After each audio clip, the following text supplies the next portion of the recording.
Chapter 3 Parb.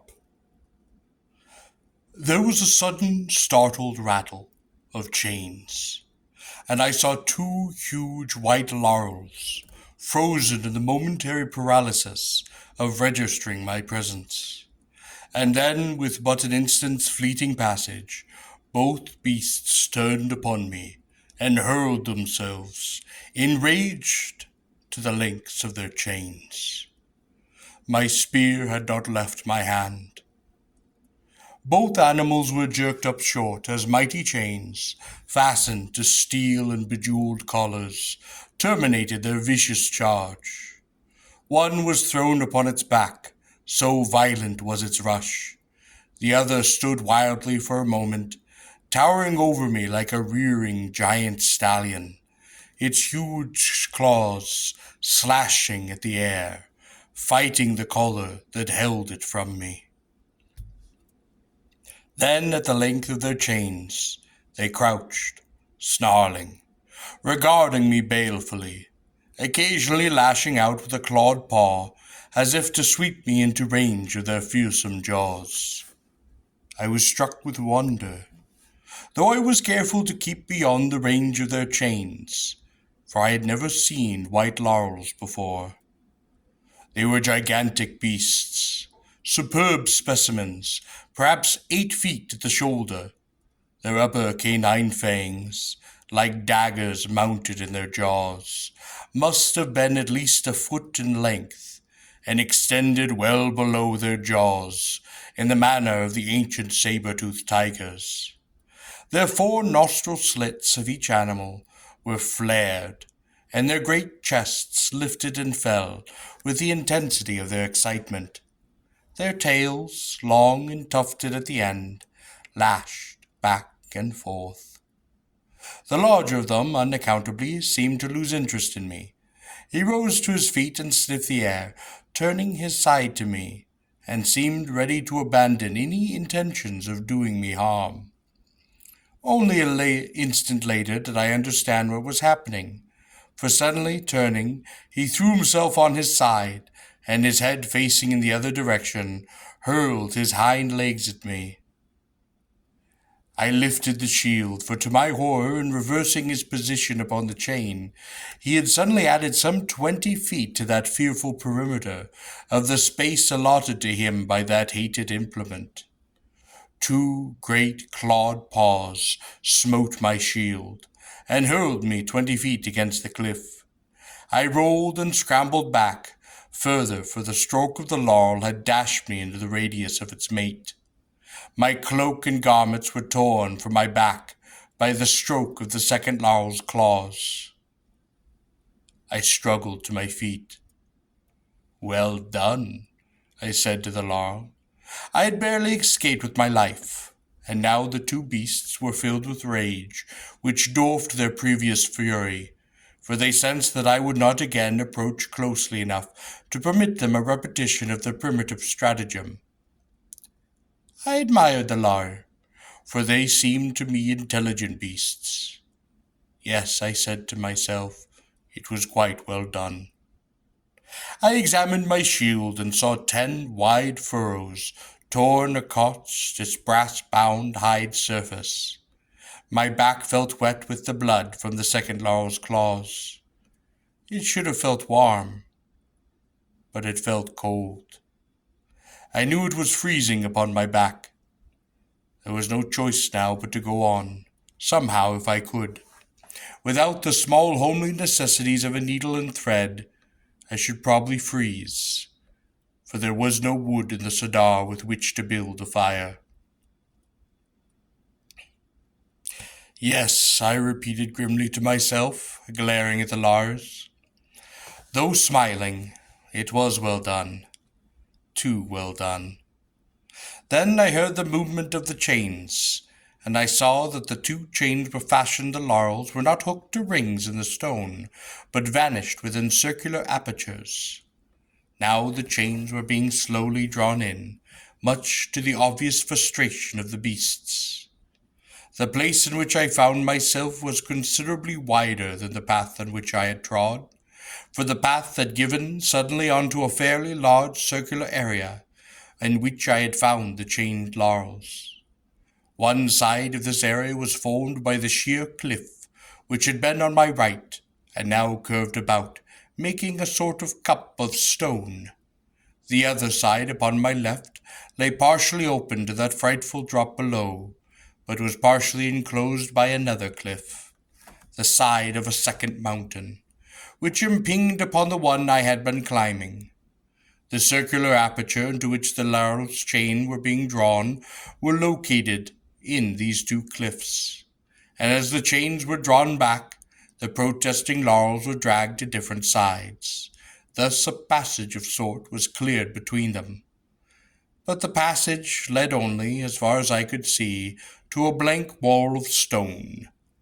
I suppose this seemingly impervious wall must house a portal of the hall of the priest-kings. And as the beasts had felt the tug of the chains, they had slunk snarling back against the cliffs. They now crouched down, their chains little more than massive leashes. I thought the snowy whiteness of their pelts was beautiful. Throaty growls menaced me. An occasional paw, the claws extended, was lifted, but the beasts made no effort now to pull against the grim jewel-set collars which bound them. I had not long to wait. Only a few moments later, perhaps no more than a 10 Gurian in, a section of stone rolled silently back and upward, revealing a rock passage beyond of perhaps some 8 feet square. I hesitated. How did I know that the chains of the laurels might be loosed once I was between them? How did I know what might lie before me in that dark, quiet passage? As I hesitated that moment, I became aware of a motion inside the passage, which gradually became a white-clad, rather short, rotund figure. To my amazement, a man stepped from the passage, blinking in the sun. He was clad in a white robe, somewhat resembling those of the initiates. He wore sandals. His cheeks were red and his head was bald. He had long whiskery sideburns, which flared merrily from his muffin-like face. Small bright eyes twinkled under the heavy white eyebrows. Most as I was surprised to find him holding a tiny round pipe, from which curled a bright wisp of smoke. Tobacco is unknown on Gor, from there are certain vices or habits to take its place. In particular, the stimulation afforded by chewing upon the leaves of the candra plant, the roots of which, oddly enough, when ground and dried, constituted an extremely deadly poison. I carefully regarded the small rotund gentleman, who stood framed so incongruously in this massive stone portal. I found it impossible to believe that he could be dangerous, that he could in any way be associated with the dreaded priest-kings of Gor. He was simply too cheerful, too open, ingenuous, frank, and only too obviously pleased to see and welcome me. It was impossible not to be drawn to him, and I found that I liked him, though I had just met him, and that I wanted him to like me, and I felt that he did, and that this pleased me. If I had seen this man in my own world, the small, rotund, merry gentleman, with his florid colouring and cheerful manner, I would have thought him necessarily English, and of a sort one seldom encountered nowadays. If one had encountered him in the 18th century, one might take for him a jolly, snuff-sniffing, roisterous country squire, knowing himself the salt of the earth, not above twittering the parson, nor pinching the serving girls. In the 19th century he would have owned an old bookshop, and worked a high desk, quite outdated, kept his money in a sock, and distributed it indiscriminately to all who asked him for it. He probably read Chaucer and Darwin to scandalize the lady customers and the local clergy. In my own time, such a man could only be a college professor, for there were few other refugees save wealth left in my world for men such as he.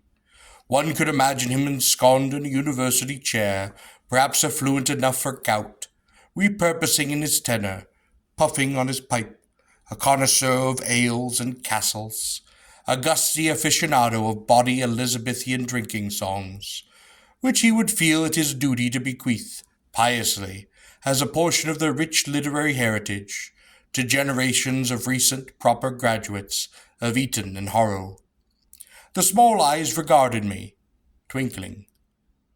With a start I noticed that the pupils of his eyes were red. When I started, a momentary flicker of annoyance crossed his features, but in an instant he was again his chuckling, affable, bubbling self. "Come, come," he said. "Come along, Cabot.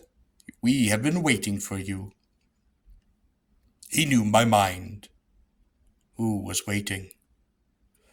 But of course he would know my name, and those who would be waiting would be the Priest-Kings of Gor. I forgot about his eyes. It did not seem important upon the time, and for some reason I suppose that I thought I could have been mistaken. I had not been. He now stepped back into the shadow of the passageways. "You are coming, aren't you?" he asked. "Yes," I said. "My name is Parb," he said. Standing back in the passage, he puffed once on his pipe. "Parb," he repeated, puffing once again. He had not extended his hand. I looked at him without speaking. It seemed a strange name for a priest-king. I did not know what I expected, and he seemed to sense my puzzlement. "Yes," said the man, "Parb." He shrugged. "It is not much of a name for a priest-king, but then I am not much of a priest-king." "Are you a priest-king?" I asked. Again a momentary flicker of annoyance crossed his features. "Of course," he said. It seemed that my heart stopped beating. At that moment one of the laurels gave a sudden roar, and I shivered. But to my surprise the man who called himself Parb clutched his pipe in his white hand and seemed to give a start of terror. In a moment he was quite recovered.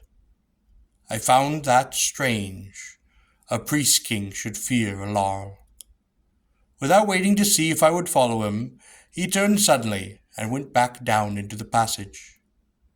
I gathered my weapons and followed him, only the rumbling growl of the now sullen mountain laurels as I passed between them.